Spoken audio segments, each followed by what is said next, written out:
She was the first woman in the States to ever testify at her own murder trial. She was lying in a hospital bed, missing fingers, ears, skin, and hair. She gathered all on any streak that she had left because she wanted to make sure that her ex-boyfriend paid for what he did. Judy Malowowski, she was born and raised in Columbus, Ohio. She had a little sister, Danielle, and a little brother named Patrick, who she adored. She loved being a big sister. Her and her mom were pretty close as well, and it seems like Judy really had a very happy childhood. She did well in school. She had a ton of friends who loved her. She was very into beauty pageants. In high school, she won homecoming queen, and she had a very caring personality and would often volunteer in nursing homes. And I think it was the older sister in her that always gave her the need to always want to help others. So she dreamed of becoming a teacher or a nurse or something that would have a positive impact, and then finding a nice man, settling down, having kids, and living in a happy, quiet neighborhood. But her life would be thrown upside down as a young adult when she was diagnosed with ovarian cancer. Judy had a tough battle to face, but she did, and she eventually became cancer-free, which made her 10 times stronger, and it made her appreciate the little things in life. At 21 years old, Judy met a man. She fell in love. They got married. She had her first daughter in 2004, and in 2007, she gave birth to her second daughter. Judy was so happy at this time, but it wouldn't last long because then it seemed like every aspect of her life came crashing down. She found out her husband was having an affair. They got divorced. She was then told that her cancer was coming back. She had to undergo a full hysterectomy, and during recovery, she was in so much pain that she began to have a very, very unhealthy relationship with prescription medication, and she started taking more than she should have and quickly became dependent on it. Judy's mother and her sister stepped up to help take care of her daughters while Judy was working to get back on her own 2 feet, and she was making real progress, getting her life back on track until she met and started dating Michael Slager. In 2014, when Judy was 31 years old, 40-year-old Michael messages her on social media. They set up a first date, went on the date, and after that, it's been said that they were inseparable ever since. But what Judy didn't know about, and what her family was also unaware about, was about Michael's lengthy criminal record, and I mean lengthy. From theft to breaking an entry to stalking to child endangerment, DV,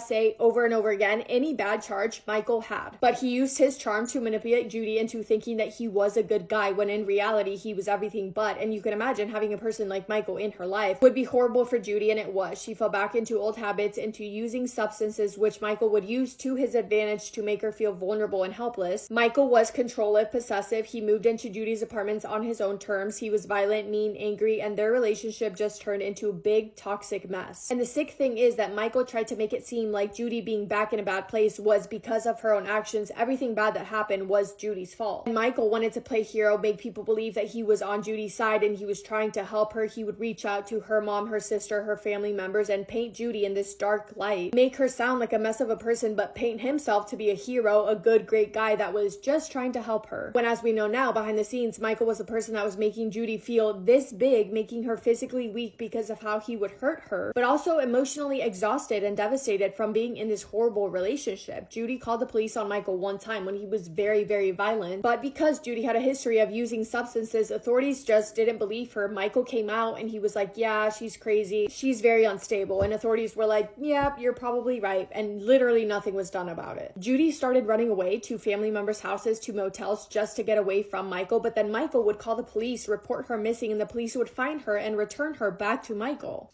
It's unbelievable. 4 months after they started dating, all that happened in only 4 months. On August 2nd of 2015, Judy decided that enough was enough, that the only place that she thought she would be, 1, free and away from Michael, and 2, getting real, genuine help would be at a rehab center. She decided that that would be the best decision for everyone, especially for her daughters. What made the most sense was for her to get away for a little bit and get help. So she tells Michael, and Michael says, great, cool, I'll give you a ride. They get in the car, they start driving, they stop at a gas station. Judy and Michael are arguing, things are escalating and getting really heated. Judy gets so angry that she throws her soda all over Michael. And Michael is furious. He is livid. He walks to his truck, he grabs a canister of gasoline, and he pours it all over Judy, dousing her entire body in gasoline. Surveillance footage from a place across the street then shows what Michael did next. He walks to his truck, he grabs something, he walks back over to Judy. What he grabbed was a lighter. This entire time, Judy is screaming. She's yelling at the top of her lungs at Michael to stop. She's screaming for help. Michael didn't care. Of course he didn't care. He had one intention and one intention only, to make sure that Judy would suffer. He made eye contact with Judy. His eyes were black, dead eyes. He flicked on the lighter, touched it to Judy, and her entire body went up in flames. Every part of Judy was on fire. And remember, this is at a gas station. This is in a public area. So the person who saw the attack, in complete shock and panic, called 911, reported it to the police. Authorities arrived to the scene as fast fast as they could. Other people who were seeing this happen are screaming at each other, screaming at Michael to get help to make it stop, until eventually Michael did go decide to get a fire extinguisher, and he put out the fire that he just set on his girlfriend. Judy was thankfully still alive when paramedics and officers arrived, and Michael's story, well, it was an accident. Yeah, Judy just spilled some gas on herself and it was an accident.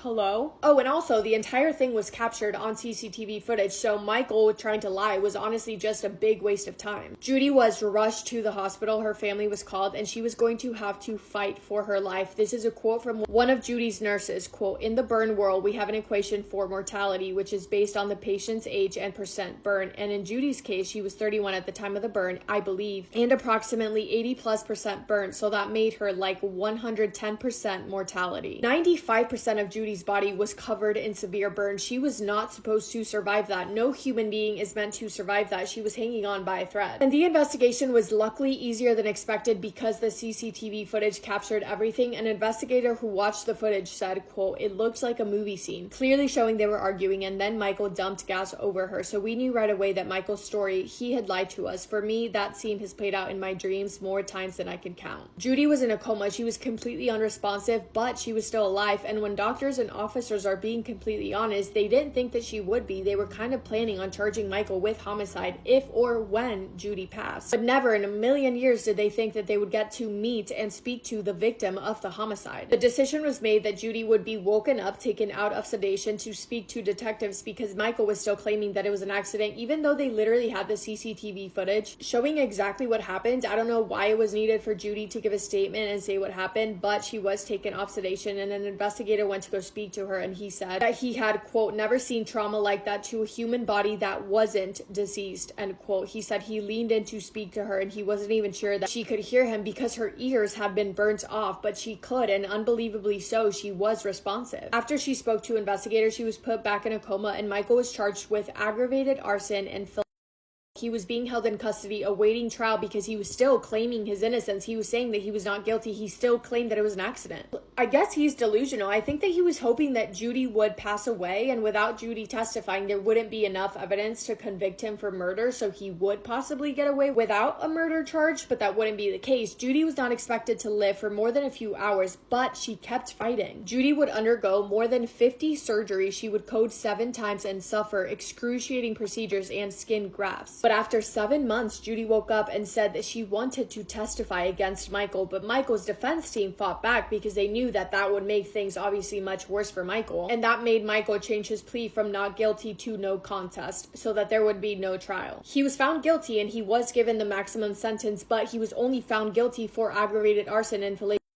Because so far, those were the only things that he was charged with because Judy was still alive, so this wasn't a murder yet, and the maximum sentence that Michael received was only 11 years. But Judy was not ready to give up. Her sister said, quote, "There was this part of her that wanted to make it and to live to fight for every other woman that has been through something like that. She definitely wanted the law to change, and she was willing to do whatever she needed to help change the law." Judy was determined to get justice, not only justice for herself, but justice for anyone who would ever find themselves in a position similar to hers, for any future victim. Judy fought for the law to change, and in 2017, it did. Judy's law was put into place. Judy's law is a law in Ohio that increases the prison sentence for people who intentionally disfigure their victims by using accelerants, which is awesome. The courage that Judy has is unbelievable. It really is admirable. In early 2017, Judy's health began to decline at an even faster rate than it had been, and prosecutors were starting to realize if or when she passed, they would have a murder trial in their hands, and Judy was still alive, and she still wanted to testify. Prosecutors spoke to the court to make sure that if Judy did testify, it would be admissible in court. And they said yes, so they gave Judy the option to film a video testimony from her hospital bed that would be played at Michael's murder trial. And of course, Judy agreed to it. She wanted to do it. She wanted justice, and she was not ready to go down without a fight. Judy had to be taken off all medication to give her testimony, and it took weeks for the medication to wear completely out of her system, but they needed to make sure that there was no trace of it because of her history with substances. Unfortunately, they couldn't risk the chance that Michael Michael's defense team could turn around and say something crazy, fighting her testimony, claiming that she wasn't in the right state of mind because she was on medication or whatever. So she got off all medication, and from her hospital bed, Judy got on a call with a lawyer. She was sworn in to give her deposition, and she was finally able to give her side of the story. And